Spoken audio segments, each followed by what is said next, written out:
Well, we knew that this was coming. We all knew that Skip Bayless was on his way out because Undisputed, the ratings suck. Ever since him and Shannon Sharp parted ways last year, the show hasn't been doing too good. They haven't been, the ratings have been just plummeting. We know that Shannon Sharp went on the greener pastures, with his shows that he has. Getting 15, 16, sometimes 20,000 views on the nightcap. But when it came to Skip Bayless, he had to bring in the likes of Lil Wayne and just Rachel Nichols and Paul Pierce and Keyshawn Johnson and so many people, and it just didn't work. People was not tuning in to see him. His ego got to him. He thought that he was the show. We seen well publicized battles where him and Shannon would have, and he was very disrespectful towards Shannon. But one person who also worked at FS1, who has his own podcast, he voiced his opinion on this, and that would be former defensive end from Buffalo, and also played for the Chargers, would be Marcellus Wiley. Marcellus Wiley, now on his own podcast, we know that he doesn't like Skip Bayless that much. We know that he doesn't like Stephen A. Smith, and we know that he doesn't like Jason Whitlock at all. But he's well known for voicing his opinion on sports and how he feels, and he does it the Marcellus Wiley's way.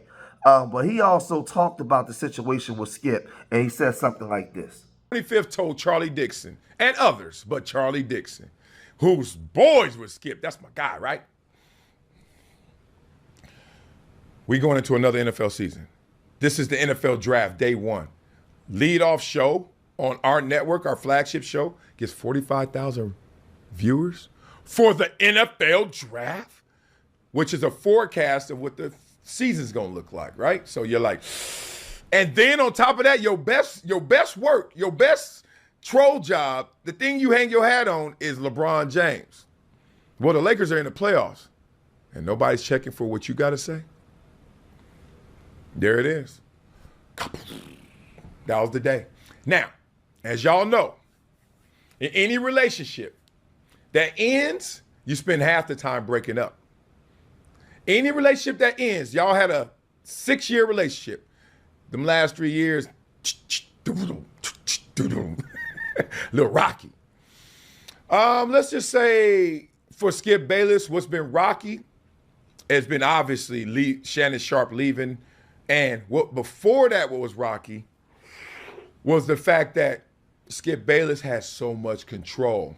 So there's no breaks on the relationship with Skip Bayless. There's no like, all right, let's make a turn here. He got control.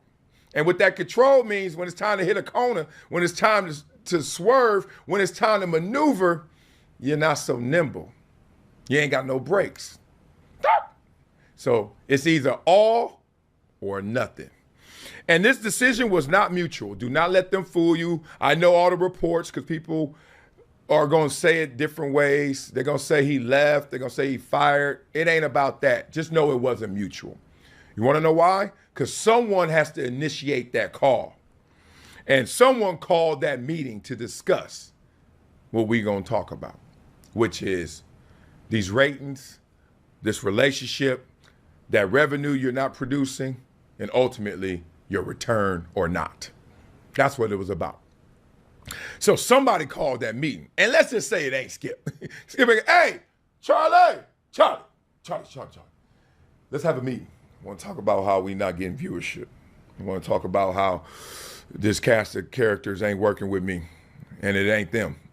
Let's talk about how this NFL season gonna be the same, if not worse. Like, Skip ain't calling them. He ain't doing that. They doing that to him. I've been on teams before. I've been cut before. I've been released before. I've been changed up before. When I left Fox, they was like, Marcellus, we want to do something different. Let's talk about it. I was like, I don't want to do that. I don't want to contribute to what Skip Bayless and them doing. And this is changing the complexion. Like, woo! Because culture is what's rewarded. And because the rewards have shifted, you take Skip Bayless out, immediately the psychology of the industry says, oh, that trolling stuff ain't it no more. Not to that degree. Watch it. Watch it. Now, Stephen A's still out there, but he ain't Skip. He don't troll like that. He got a different angle. But watch it. Watch this. If Stephen A don't get his money, the trolling is going to die. And then the whole, my brother and black card, and they making everything racial going to die. Oh, I am not wishing ill on Stephen A. Get your money, dog. But boy, I wish they could teach a lesson and get that out the game. Get this race out of the game. Get this trolling out the game. Shit, Charlie called me. I'm back. I'll come back for that. But this, no. Y'all rewarding these suckers for out here just saying anything? Watch out. So, Skip Bayless got his love. Skip Bayless got his hate. What do I really feel? I'm so conflicted because I know the guy and I like the guy a lot. I've never had a bad moment with Skip. Literally, never, ever. They're not the deepest, we skipping rocks, but at the same time, never a bad thing to say about that person. The persona, whack. I never liked Skip Bayless like trolling. I hated that lane. All I liked is Skip knew his stuff. So when Skip, it was almost like you get something to eat and you're like, you got to cut that part off. You got to scrape the, it's like burnt toast. You got to scrape the top. You're like, all right, give me my butter and my jelly. Let me get this top layer off. This top layer of trolling off. Okay. There we go. There's Skip. I hated it. I was like, ugh. And I like working with him, but I was like, I got to maneuver around the trolling. Well, the guy who hijacked the sports industry in terms of how we talk it, and then ultimately how guys were walking it, because they got pissed. Russell Westbrook, come on, let's not even go there. Woo, great impact, but also great damage. Let's see if he returns back to his greatness. Hopefully he does, because I don't wish any ill on anybody. But boy, in terms of that trolling, good riddance. See, people like Skip Bayless is an old school dinosaur.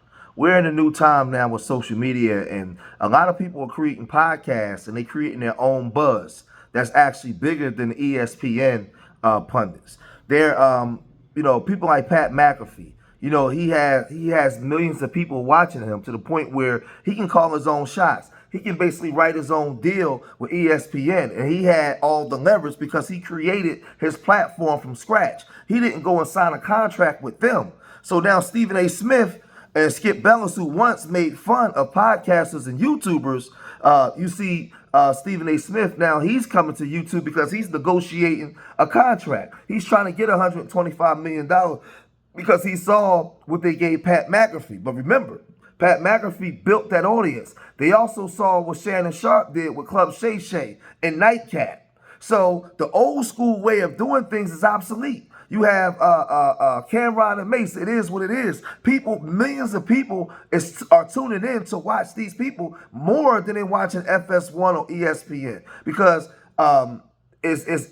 they're telling sports the way that people talk about it in the barbershops, the way you talk about it in your home. It's not this corporate structure where you have to tote this line and talk this way. No, people are tired of that because we know that it's not real. We know that it's not real. And these people are grassroots, homegrown, and they're building their own audience. So people like Skip Bayless and them, man, they're falling down by the wayside. Like I said, he tried to put on the gold chains and bring in Lil Wayne and all. That stuff ain't gonna work, fam. It don't work. It's old. Them days is over with. And the networks understand this. So it's just like the rap labels now. They want you to go out and build your own buzz. They want you to go out and create your own audience. Then we're gonna come in and do business with you. We're going to come in and do business with you. That's the new wave. That's the new wave. That's why you see Stephen A. Smith now all on social media, talking about social issues in sports. Now, he's a YouTuber. He's a podcaster now because he saw the lucrative deals that Shannon Sharp has. Where just yesterday, him and Skip Bayless was talking trash. Skip Bayless was disrespecting Shannon Sharp. Because he didn't think that Shannon Sharp had the cachet he has with the people, that he would be able to come out now and create what he created. Skip Bayless can't do that. Nobody's checking for Skip Bayless. And I doubt if Stephen A. Snitch is going to be able to do it. We're in a new time, man. And, this is where it's going. So let me know what you guys think, man. If you made it this far in the video, hit that like button. Subscribe to Street Media TV. Leave your comments in the comment section. Let me know what you guys think. Remember, I love y'all. Till the next time. Peace.